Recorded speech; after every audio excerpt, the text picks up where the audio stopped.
Good morning, children. We shall do lesson number 11, The Ghost of the Mountains by Sujata Padmanabhan.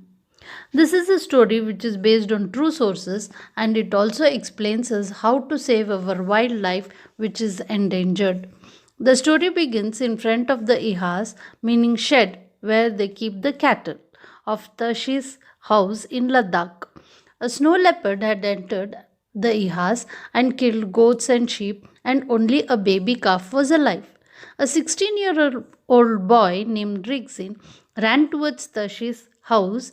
He climbed up the roof of the ihas to see the snow leopard because he had never seen, and he knew it was an endangered animal and were protected by India's wildlife laws. Rigzin peeped through the small hole on the side of the roof. The snow leopard was real, live. In front was a calf.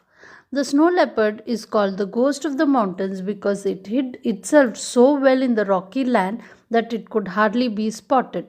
The other villagers also gathered to see the ghost of the mountain, that is, the snow leopard. The villagers were so angry with the leopard that they wanted to kill it, but Rigzin was horrified and he feared that the villagers might actually kill the leopard.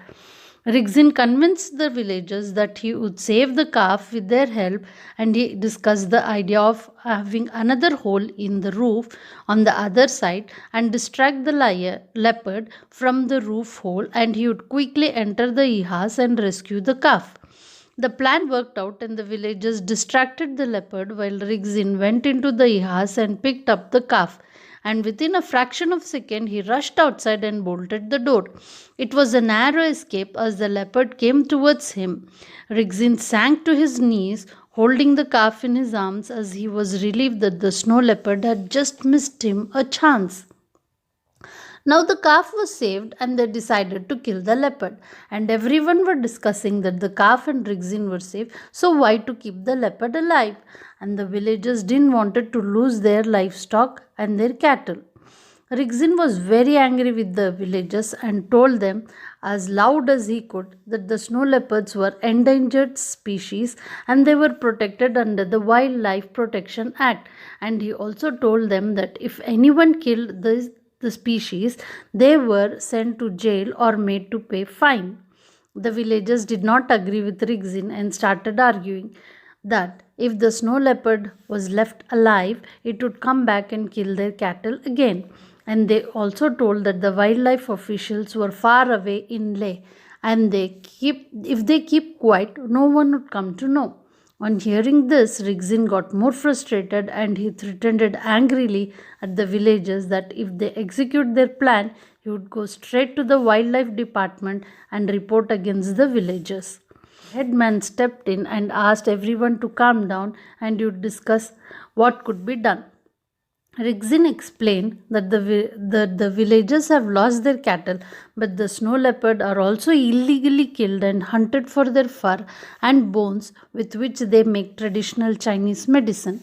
If the tigers and snow leopards are killed, they may become extinct in our country, exclaimed Rigzin. Rigzin informed the wildlife department at Leh about the snow leopard which was caught in their village.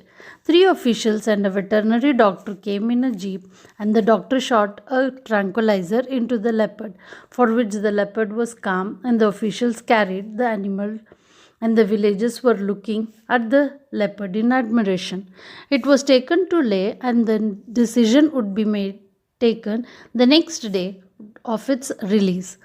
That night, though the windows of the house there was a silvery light, almost like a ghost, and Rigzin was smiling and looking at the sky, thinking about the ghost of their mountains, and he knew that somewhere in their beautiful mountains a snow leopard would soon walk free.